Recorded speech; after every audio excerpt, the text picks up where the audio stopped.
Stepfather spent years body shaming my teenage sister, so I confronted him. But mom chose his side over her daughter's health until she collapsed at school and had to be hospitalized.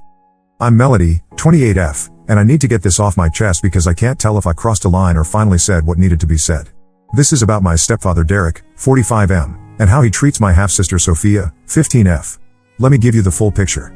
My mom Rebecca, 43F, divorced my biological father when I was 8. She married Derek 2 years later when I was 10. They had Sophia when I was 13. My older brother Marcus, 30M, was already out of the house by then, so it was mostly just me watching this whole situation unfold. Derek came into our lives like he was doing us some huge favor. Mom was working 2 jobs after the divorce and struggling financially. Derek had a decent job in construction and owned his own small company. He moved us into his bigger house and suddenly we had things we couldn't afford before. New clothes, better food, family vacations. Mom was so grateful and kept telling Marcus and me how lucky we were. But Derek made it clear from day one that Marcus and I were not really his kids. He provided for us because he had to, but we knew our place. He never hit us or screamed, but there was always this distance.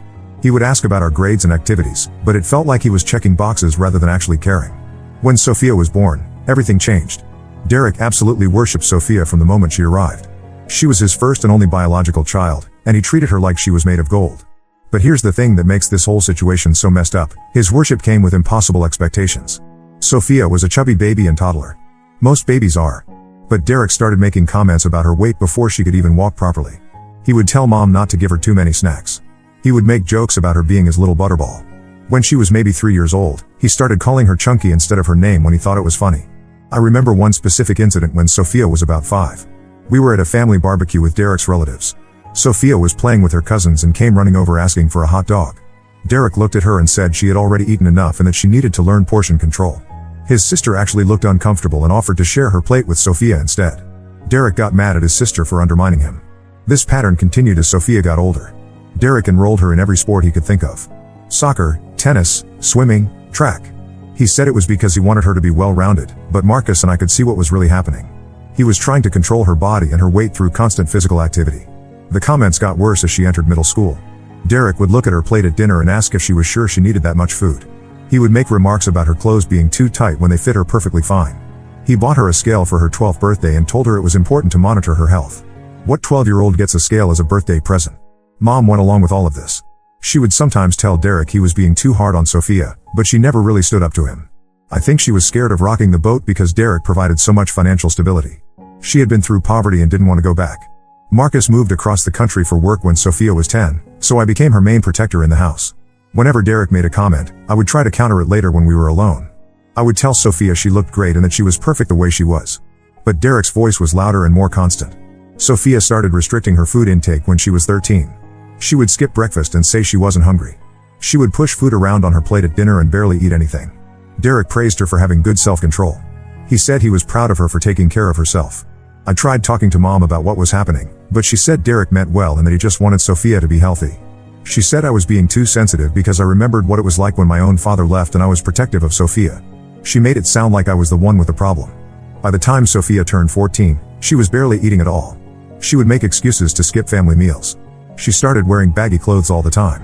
Her grades started slipping because she couldn't concentrate. But Derek kept praising her for being disciplined. The breaking point came last month. I was home visiting for mom's birthday weekend. Derek had made a big dinner and we were all sitting around the table. Sophia had put tiny portions of everything on her plate. She was moving the food around but not really eating anything. Derek looked at her plate and said she was setting a good example for everyone else at the table. He said he was proud that she understood the importance of moderation. Then he looked at me and made a comment about how I could learn something from my little sister about portion control. I'm 5 feet 6 inches and weigh about 140 pounds, which is completely normal and healthy. But Derek has always made subtle digs about my weight because I'm not stick thin like Sophia has become. This comment pushed me over the edge. I looked at Sophia and she had this blank expression on her face. She wasn't happy about Derek's praise. She looked exhausted and hollow. That's when I realized she wasn't just restricting her food anymore. She had developed a serious problem and Derek was encouraging it. After dinner, I went to Sophia's room to check on her. She was doing homework but I could tell she was struggling to focus. I asked if she had eaten enough at dinner and she said she was fine. But when I kept asking, she finally broke down. She told me she was afraid to eat because Derek would notice if she gained any weight. She said she felt sick most of the time but didn't want to disappoint him. She said she knew he loved her more when she was thinner and she didn't want to lose that love. I couldn't sleep that night thinking about what she had said. The next morning, Derek made some comment about how Sophia was becoming such a beautiful young woman and how proud he was of her dedication to staying healthy. Something inside me snapped. I told him we needed to talk privately. We went out to the back porch and I laid it all out. I told him that Sophia wasn't healthy. I told him she was scared to eat because of his comments over the years. I told him that his constant focus on her weight and food had created a serious problem. Derek got defensive immediately. He said he was just trying to teach her good habits. He said childhood obesity was an epidemic and he was being a responsible father by making sure she didn't fall into that trap. He said I was overreacting because I didn't understand what it was like to be a parent. That's when I lost it. I told him that he had spent 15 years destroying his daughter's relationship with food and her own body. I said he was the direct cause of her problems and that his so-called parenting had pushed her into dangerous territory. I told him he wasn't protecting her from obesity, he was creating something much worse. Derek's face went red and he started yelling at me. He said I had no right to criticize his parenting when I wasn't even his real daughter. He said Sophia was his child and he would raise her however he saw fit. He told me to mind my own business or find somewhere else to stay when I visited. Mom came outside when she heard the yelling. Derek told her what I had said and demanded that she tell me I was out of line. Mom looked uncomfortable but she sided with Derek. She said I was being dramatic and that Derek loved Sophia and would never hurt her. I packed my stuff and left that day. I haven't been back to the house since then. Sophia has been texting me asking why I left so suddenly and if everything is okay. I don't know what to tell her without making things worse for her at home. Marcus called me yesterday because Mom had reached out to him. She told him I had caused a big fight and hurt Derek's feelings. She wanted Marcus to talk to me about apologizing. When I explained to Marcus what had really happened, he was quiet for a long time. He said he remembered Derek making comments about Sophia when she was little but he didn't realize it had continued and gotten worse. Now I'm second-guessing myself. Maybe I should have approached this differently. Maybe I should have talked to Mom first or tried to get Sophia help without confronting Derek directly. Derek has been a stable provider for our family for almost 20 years. He put me through college and has never been abusive in traditional ways. But I keep thinking about Sophia's face when she told me she was afraid to eat. I keep thinking about how proud Derek looked when he praised her for barely touching her food. I can't shake the feeling that I needed to say something, even if it caused a family explosion. So am I wrong here? Did I cross a line by telling Derek he was damaging his own daughter? Should I apologize and try to work things out, or was this confrontation necessary even if it made everything more complicated? Update 1: I never expected this post to get so much attention. Thank you to everyone who responded. Your comments helped me realize I wasn't crazy for being concerned about Sophia. I wanted to update you on what's happened since then. About a week after I posted, Sophia started calling me instead of just texting. She said things at home felt weird and she wanted to know what had happened between Derek and me. I decided to be honest with her, but I tried to be careful about how I explained it. I told her that I had talked to Derek about my concerns regarding food and eating habits in the family. I said I was worried that too much focus was being placed on weight and appearance instead of overall health and happiness. Sophia was quiet for a long time after I said this. Then she asked me if I thought there was something wrong with how she ate. This was the opening I had been hoping for, but I was terrified of saying the wrong thing. I told her that I had noticed she seemed to eat very small portions and that she often seemed tired. I asked her how she was feeling physically and if she had any concerns about her own health. What she told me next broke my heart. Sophia said she thought about food constantly. She said she planned out everything she would eat days in advance and felt guilty if she went over her self-imposed limits. She said she was cold all the time and had trouble sleeping. She said her periods had stopped completely about 6 months ago, but she was afraid to tell Mom because she thought Derek would be proud that she had lost enough weight for that to happen. I knew immediately that this was serious. I had suspected she was restricting her food, but hearing her describe these symptoms made it clear that this had gone way beyond normal dieting. The fact that her menstrual cycle had stopped was especially alarming. I asked Sophia if she would be willing to see a doctor just to make sure everything was okay health-wise. She said she would, but she was scared Derek would find out and think she was being dramatic. I told her we could figure out a way to handle that. Here's where things get complicated. I called Mom the next day to ask about Sophia's health and to suggest that maybe she should see a doctor for a general checkup. Mom immediately got defensive and asked if Sophia had been complaining to me about something. I tried to be diplomatic. I said that Sophia had mentioned feeling tired and cold lately, and that maybe it would be good to rule out any underlying health issues. Mom said Sophia had always been dramatic and that she was probably just trying to get attention because of the family tension I had caused. This response shocked me. Mom wasn't taking any of this seriously. She was more concerned about defending Derek and maintaining peace in the house than she was about Sophia's actual well-being. I realized that I wasn't going to get anywhere by trying to work through Mom and Derek. I decided to take a different approach. I researched eating disorder resources in their area and found a clinic that specialized in adolescent cases. I called and explained the situation. The intake coordinator was incredibly helpful and explained that they could see Sophia for an initial assessment even if her parents weren't fully on board yet. The coordinator also gave me some guidance on how to talk to Sophia about getting help. She said the most important thing was to avoid making it about weight or appearance and to focus on health and how Sophia was feeling physically and emotionally. I had another long phone call with Sophia and asked if she would be interested in talking to someone who specialized in helping teenagers with food and eating concerns. I explained that it wouldn't necessarily mean anything was wrong with her, but that it might be helpful to have someone neutral to talk to about everything she was going through. Sophia was hesitant at first. She said she didn't want Derek to think she was broken or needed fixing. But when I assured her that this would be confidential and that she could decide how much to share with her parents, she agreed to think about it. Meanwhile, Marcus had been doing his own research after our conversation. He called me and said he wanted to come visit the family to see the situation for himself. Marcus hadn't been home in over a year, so this was a big deal. Marcus flew in last weekend without giving Mom and Derek much advance notice. He told them he had some work in the area and decided to extend his trip to visit family. I don't think they suspected anything. Marcus called me after his first day there and he was really concerned. He said Sophia looked dramatically different from the last time he had seen her. He said she was much thinner and seemed to have no energy. He said Derek made several comments about food and eating during just the one day he was there. But here's the most disturbing part. Marcus said he offered to take Sophia out for ice cream after dinner, just as a fun uncle-niece activity. Derek immediately jumped in and said that Sophia doesn't eat dessert anymore because she's learned to make healthy choices. Sophia didn't even get a chance to respond for herself. Marcus said he pushed back a little and said that one ice cream wouldn't hurt anyone. Derek got irritated and said that Marcus didn't understand because he didn't have kids of his own. He said it was easy to undermine a parent's rules when you didn't have to deal with the consequences. The conversation apparently got tense, with Derek making it clear that his rules about Sophia's eating were not up for discussion. Mom tried to smooth things over by saying that Derek just wanted what was best for Sophia and that they had found an approach that worked for their family. Marcus texted me later that night saying he finally understood what I had been trying to tell him. He said the level of control Derek was exercising over Sophia's food intake was not normal parenting. He said it was disturbing to watch. But Marcus also noticed something else that I hadn't been aware of. He said Sophia seemed scared to eat in front of Derek. She would look at him before taking any bite of food, like she was checking for his approval. Marcus said it reminded him of how abused animals behave around their owners. This observation really got to me. I had been focused on Derek's comments and the restriction of food, but I hadn't fully considered the psychological impact of having your eating monitored and controlled to that degree. Marcus and I talked about what to do next.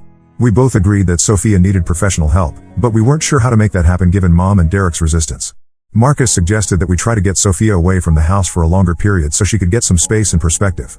I proposed that Sophia come visit me for part of her winter break. I live about 4 hours away, so it wouldn't be completely unreasonable for her to spend a week or two with me. Marcus said he would support this idea when he talked to Mom and Derek. When Marcus brought up the idea of Sophia visiting me, Derek immediately shut it down. He said I had already caused enough disruption to their family and that he didn't want Sophia exposed to my negative influence. He said I had poisoned Marcus against him and he wasn't going to let me do the same thing to Sophia. Mom went along with Derek's decision. She told Marcus that it would be better for everyone if there was some distance between me and Sophia until the family tension died down. She said she hoped I would come to my senses and apologize so that we could all move forward. Marcus tried to argue that keeping family members apart wasn't a good solution, but Derek was adamant. He said his house, his rules, and his daughter. He made it clear that this wasn't up for debate. So now I'm in a position where I can't see Sophia in person and I'm worried about her getting worse. She's been texting me more frequently, asking when she can see me again. I don't know what to tell her without creating more problems for her at home. The eating disorder clinic I contacted said they could potentially do a phone consultation with Sophia if she was interested, but that in-person treatment would eventually be necessary. They also said that family involvement was usually crucial for recovery, which is obviously going to be a problem in this case. I'm trying to figure out my next move. I know I can't force Derek to get Sophia help, but I also can't just sit back and watch this continue.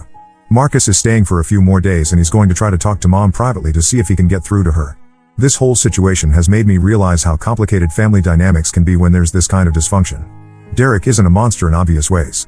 He provides for the family and has never been physically abusive. But the psychological control he's exercising over Sophia is devastating her health. I'll update again if there are any significant developments. For now, I'm just trying to be a consistent source of support for Sophia while figuring out how to get her the help she needs. Update 2: This update is harder to write than I expected. Things have gotten much more complicated and I'm not sure I handled everything the right way. After Marcus left from his visit, he and I kept talking regularly about what to do next. We decided that we needed to involve Sophia's school somehow, since they might be able to help her access resources that Derek couldn't block. I asked Sophia about her school counselor during one of our phone calls. She said there was a counselor she liked, but she had never talked to her about anything personal. I suggested that maybe it would be good to have another adult to talk to about everything she was dealing with, not just the food stuff but also the family tension. Sophia seemed open to this idea. She said she had been thinking about talking to someone at school anyway because her grades were dropping and she was having trouble concentrating in class. Her teachers had started asking if everything was okay at home. About 2 weeks ago, Sophia finally went to see her school counselor. I don't know exactly what they talked about, but Sophia called me afterward and said it had been helpful. She said the counselor was going to help her figure out some strategies for managing stress and staying focused on schoolwork. What I didn't expect was what happened next. 3 days after Sophia's meeting with the counselor, Derek called me. He was furious. He said the school had contacted them asking questions about Sophia's health and eating habits. He said they wanted to set up a meeting with him and mom to discuss their concerns. Derek accused me of manipulating Sophia into talking to her counselor. He said I had convinced her that there was a problem when there wasn't one, and now I had gotten the school involved in their private family business. He said I was trying to destroy their family. I tried to tell Derek that I hadn't told Sophia what to say to anyone. I said that if the school was concerned, maybe that was something they should take seriously. Derek hung up on me. Mom called me a few hours later. She was crying and said that Derek was talking about cutting off all contact between Sophia and me.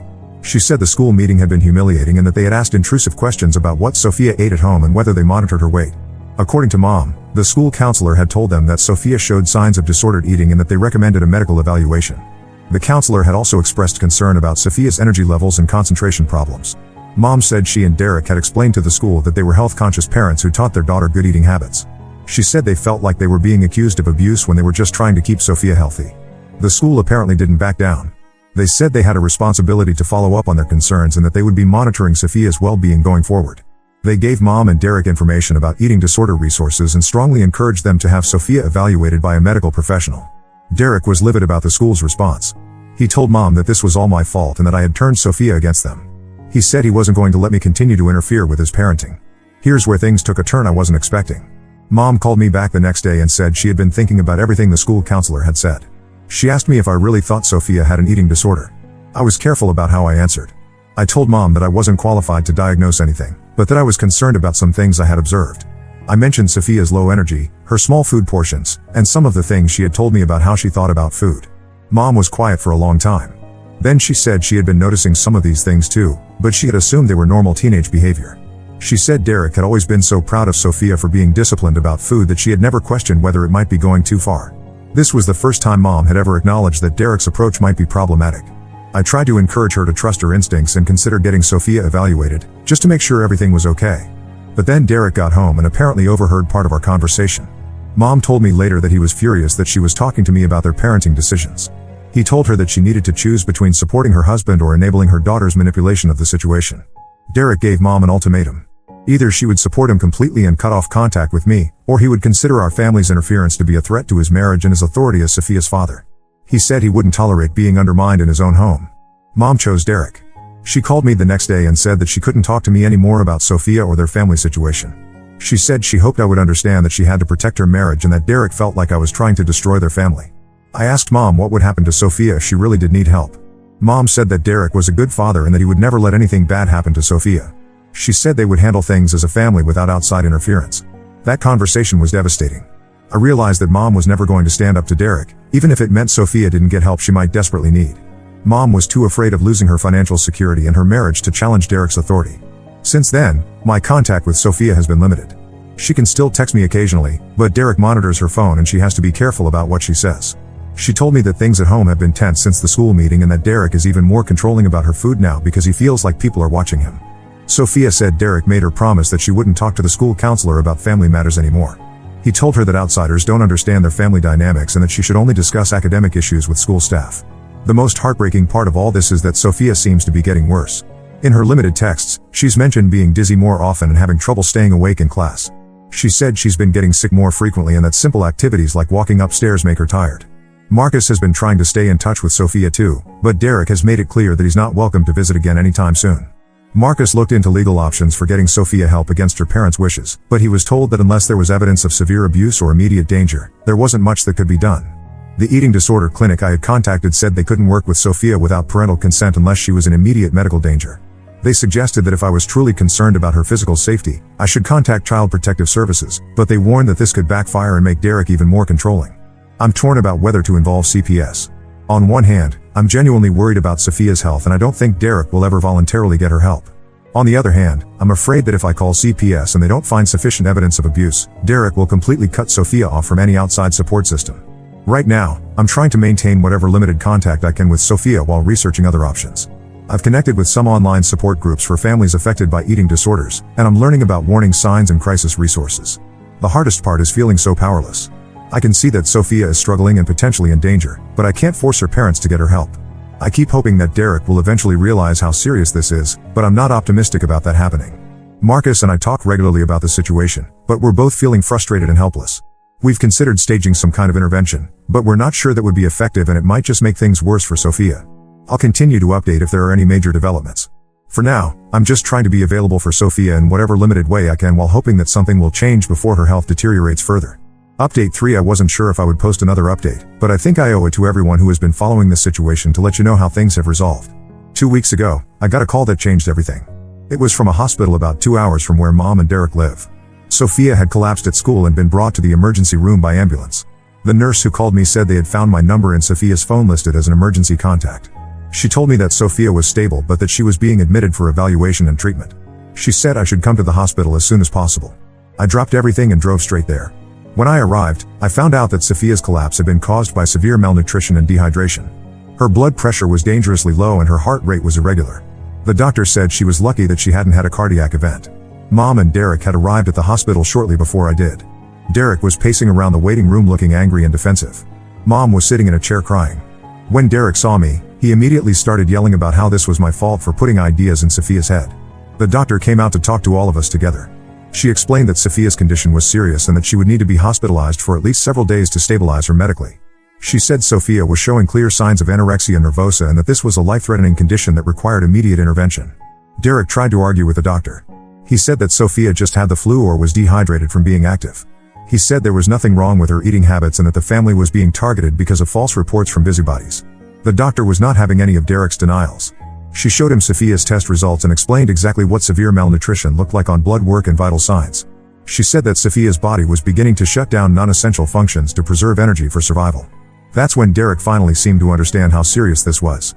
He stopped arguing and just stood there looking shocked. Mom asked the doctor if Sophia was going to be okay, and the doctor said that with proper treatment, most people with eating disorders could recover, but that it would be a long process. The doctor also made it clear that Sophia would need specialized treatment beyond what the hospital could provide. She gave us information about residential treatment programs and outpatient therapy options. She said that family involvement would be crucial for Sophia's recovery.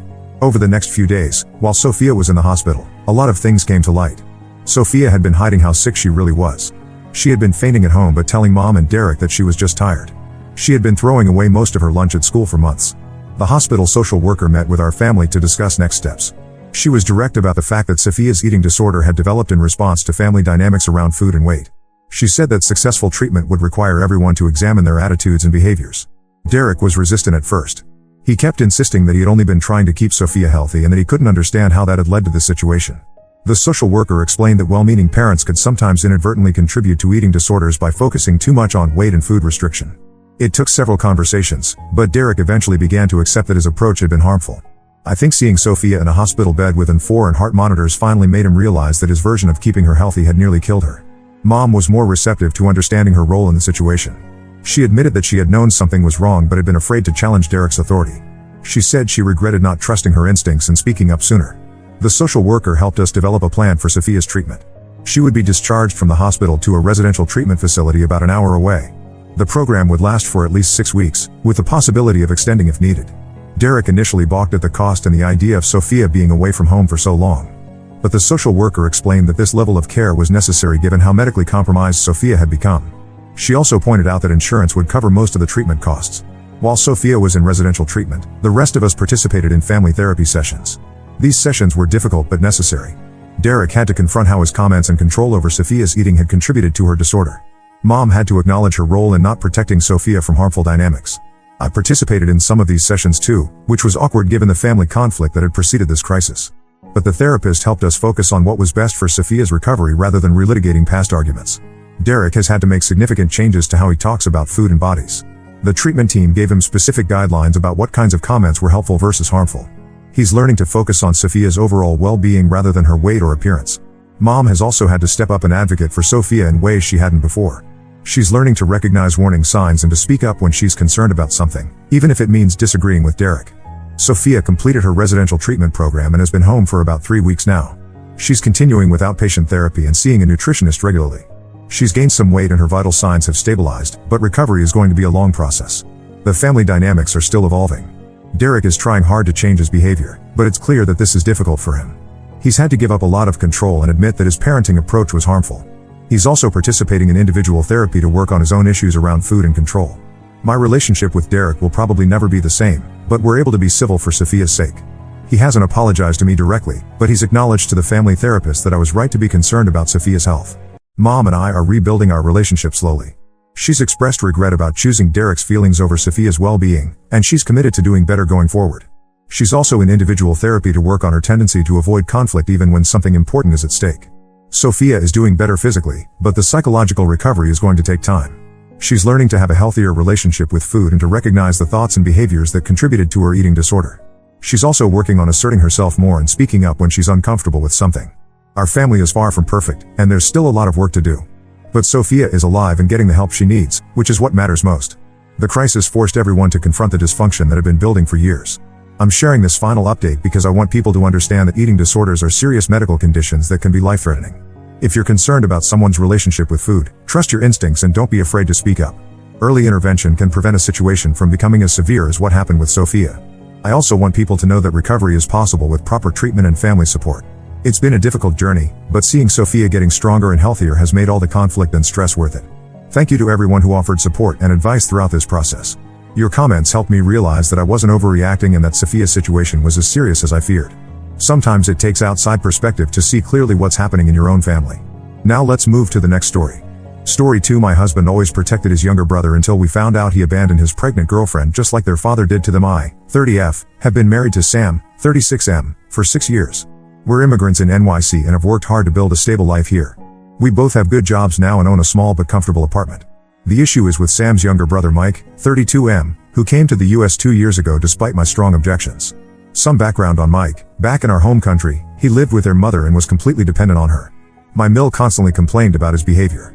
He never held a job for more than a few months, spent all his money partying, borrowed from everyone he knew, and left his elderly mother to settle his debts. He had a gambling problem too, though he claimed he quit years ago. Mill had to remortgage her house twice to pay off his debts. When Mike first talked about coming to the US, I was strongly against it. I knew he would become our responsibility. Our culture emphasizes helping family, and being the older brother, Sam would feel obligated to support Mike. I had long discussions with Sam about this. I pointed out how Mike had never shown any sign of wanting to improve his life. He just expected others to bail him out of his problems. Sam agreed with my concerns but still wanted to help Mike. His main reason was removing Mike's burden from their aging mother. Mill is 65 and has health issues. Sam felt guilty living comfortably in the US while she struggled with Mike's problems. He thought maybe a fresh start in America would motivate Mike to change. I knew better but supported my husband's decision. When Mike arrived, we helped set him up. I put my foot down about him living with us. Our apartment is too small and I value my privacy. Sam found him a room for $600 per month in Queens. We paid 3 months rent up front, bought him basic furniture, clothes, hygiene products, a new phone, and everything else he needed to start his life here. Sam asked his friend John to give Mike a job at his construction company. The pay was decent and John even offered to train him. For the first few months, things seemed okay. Mike came over for dinner often, and we included him in all family events and holidays. He asked to borrow money sometimes, $100 here, $200 there, which we provided. After 6 months though, we had some unexpected expenses and told Mike we couldn't lend him money anymore. He acted understanding but started asking Sam secretly, putting my husband in an awkward position. Over the past 2 years, Mike changed jobs 5 times. He got fired from the construction job for constantly showing up late.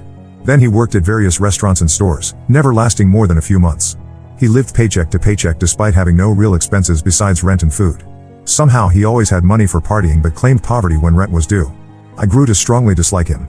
His entitled attitude and lack of gratitude annoyed me endlessly. He would come over unannounced, raid our fridge, and leave mess everywhere. He made inappropriate comments about my appearance and our lifestyle. Every time he visited or stayed overnight, I found myself hiding in my bedroom to avoid him. This fall, Mike lost his latest job at a warehouse. Instead of looking for new work, he spent 3 weeks doing nothing but playing video games and partying. Then he gave up his room and went traveling with his friend while collecting unemployment benefits. He didn't even tell us. We found out when his landlord called asking about him. 2 days ago, Mike called Sam saying he's returning to NYC and wants to stay with us until he finds a job and new place. Without consulting me, Sam said okay and told me later that Mike might stay for a month or 2. I completely lost it. I yelled at Sam for enabling his brother's irresponsible behavior. Then I called Mike directly and told him he could stay maximum 2 weeks. I was harsh and told him exactly what I thought of him, that he was a lazy mooch who needed to grow up and stop depending on others. Now Sam is upset with me. He says I'm forcing him to choose between his wife and brother. I understand Sam's position. He's genuinely kind and generous. It hurts him to see his brother struggle. If we don't take Mike in, he might end up homeless. How would Sam explain that to their mother? but I refuse to have my home invaded by someone who makes me uncomfortable and has shown zero intention of improving his life. Based on my experience with Mike, there's very little chance he'll find accommodation in 2 weeks without job, money or credit history. But that's not my problem. Sam has already sacrificed enough for his brother. We sent money to their mother monthly, helped Mike get established here, and covered his shortfalls multiple times. There has to be a limit. The extended family is now involved, calling me heartless for not helping family in need. My own parents think I should be more understanding since Mike is family. But I believe enabling his behavior only makes things worse. Ida for putting my foot down and refusing to let Mike stay with us longer than 2 weeks. Update 1. It's been 2 weeks since my last post. Thanks to everyone who commented. Your support helped me stay firm in my decision. A lot has happened, so let me update you all. After I gave Mike the 2-week ultimatum, he seemed to take it seriously at first. He started job hunting and had several interviews lined up. Sam was happy seeing his brother make an effort. Mike even helped around the house and kept his space clean. I started wondering if maybe I had been too harsh in my judgment. But things took an unexpected turn last week. I came home early from work one day because I wasn't feeling well. Mike was supposed to be at a job interview. Instead, I found him in our apartment with some woman I'd never seen before. They were drinking and looked very cozy on our couch. When I walked in, the woman quickly gathered her things and left. I confronted Mike about skipping his interview. He got defensive and said it was none of my business how he spent his time. When I reminded him he had only 1 week left to find a place, he smirked and said Sam would never kick his own brother out. That's when I noticed something odd about his behavior. He seemed unusually confident for someone about to be homeless.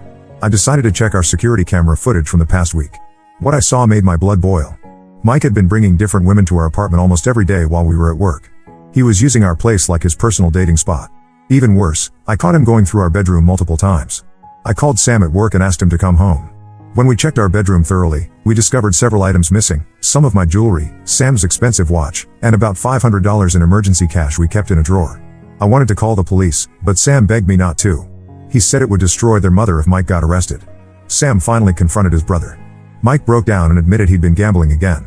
He lost all his savings and borrowed money from some dangerous people. That's why he really left town. He was running from his debts. He sold our stuff to pay them off but claimed he would replace everything once he got back on his feet. I'd had enough. I told Mike to leave immediately. Sam tried to argue that we couldn't throw him out in the middle of the week, but I stood my ground. I said either Mike leaves now, or I would report the theft to the police. Mike started crying and guilt-tripping Sam about family loyalty. He even called their mother right there, telling her we were making him homeless. Poor Mill called us crying, begging us to let Mike stay. She offered to send money for his rent. Sam almost caved, but for the first time, I saw real doubt in his eyes. The theft of his watch, a gift from their late father, really hurt him. He told his mother he needed time to think. Mike left to stay with a friend, but this isn't over. He's been texting Sam constantly, alternating between angry accusations and tearful apologies. He's told the entire family that we're cruel and heartless. Most of them are pressuring us to take him back. Sam is really struggling with this situation. Last night, he confessed that he's always felt responsible for Mike since their father passed. Their mom worked multiple jobs to support them, so Sam basically raised Mike. He feels like he failed as a brother. I tried to tell him that Mike's choices are his own, but years of guilt don't disappear overnight. I refuse to back down though. It's one thing to be irresponsible with your own life, but stealing from family who helped you? That crosses a line. Sam changed our locks, but he's still unsure about cutting Mike off completely. He wants to give him one last chance if he agrees to get help for his gambling addiction. I know my husband has a good heart, but sometimes his kindness gets taken advantage of. I hate seeing him torn between his brother and doing what's right. But Mike needs to face consequences for once in his life. I just hope Sam stays strong and doesn't let guilt cloud his judgment. For now, we're at a stalemate. Mike is still with his friend but claims he'll be kicked out soon. The family keeps calling us. Sam is stressed and barely sleeping. I'm standing firm on my decision but worried about the long-term impact on my marriage. I'll update again if anything major happens. Update 2, Mike finally left our apartment 3 weeks ago, but not before causing complete chaos in our lives. After my last update, things took an even darker turn when we discovered the real reason Mike was so desperate to stay with us. One morning, a woman named Anna showed up at our door looking for Mike. She was 7 months pregnant and clearly distressed. At first, Mike denied knowing her, but Anna had proof, texts, photos, and medical documents showing Mike knew about the pregnancy for months. She revealed that Mike was her longtime boyfriend back home, and they had been together for 2 years before he came to the US.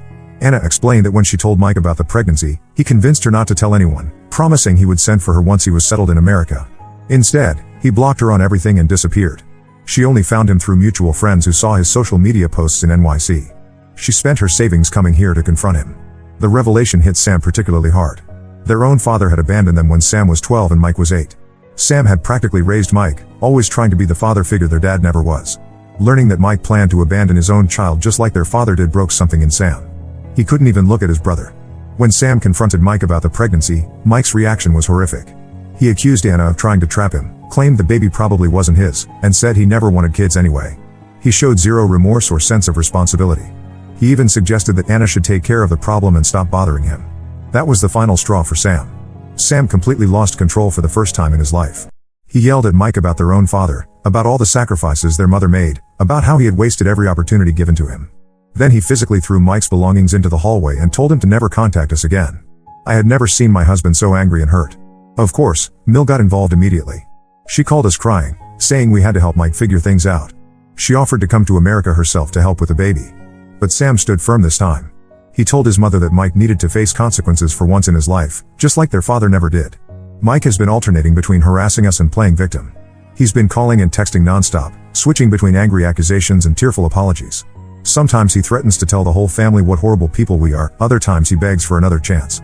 He's staying at a homeless shelter now, trying to guilt us about it. Anna reached out to thank us for finally making Mike face reality. She said she's not asking for money or marriage, she just wanted her child to know their father. She even offered to let Mike be involved on his own terms. But Mike still refuses to acknowledge any responsibility. Sam is struggling badly with everything. He keeps saying he failed Mike, that maybe if he had been stricter years ago, this wouldn't have happened. The parallel with their father's abandonment haunts him. He's barely sleeping and has started drinking more than usual. The extended family is divided. Some understand our position, especially after learning about Anna. Others still think family should stick together no matter what.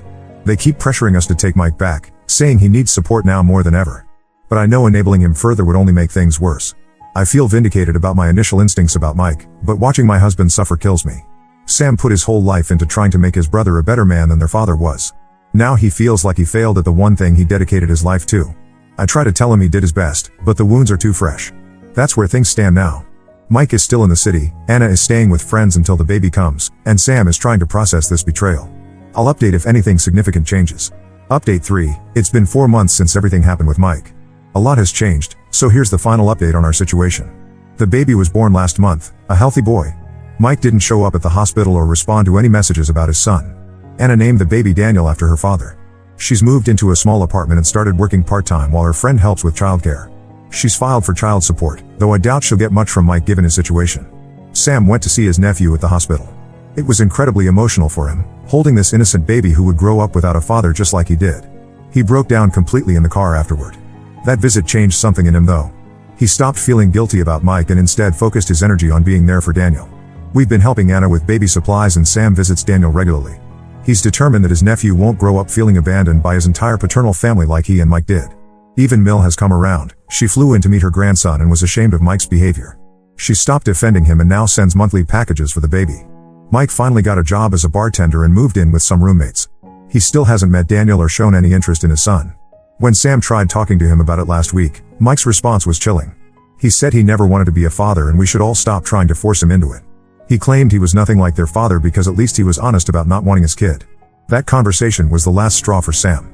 He told Mike that their father was actually better than him. At least he stuck around for 8 years before leaving. Mike had abandoned his child before he was even born. Sam said he was done trying to help someone who refused to be a better man. He blocked Mike's number and told him not to contact us again. The rest of the family has largely turned their backs on Mike too, especially after seeing how devoted Sam is to baby Daniel. It's hard to defend someone who shows zero interest in his own child while his brother steps up to fill that role. Sam still has rough days where he questions everything, but he's mostly at peace with his decision. He's focused on breaking the cycle of abandonment in their family, even if it's through being an uncle rather than helping his brother. Anna has been amazing through all this. She never badmouths Mike to the baby and says Daniel can form his own opinion when he's older. She's grateful for our support and includes us in all his milestones. Looking back, my instincts about Mike were right from the beginning. Sometimes the hardest part of helping someone is knowing when to stop. While this situation caused a lot of pain, it ultimately brought clarity and helped us set healthy boundaries. Sam is a better man than both his father and brother, he just needed to realize it himself. We're focusing now on being there for Daniel and creating a better family environment than the one Mike is choosing to walk away from. That's all from me. Thanks everyone for the support through this whole journey.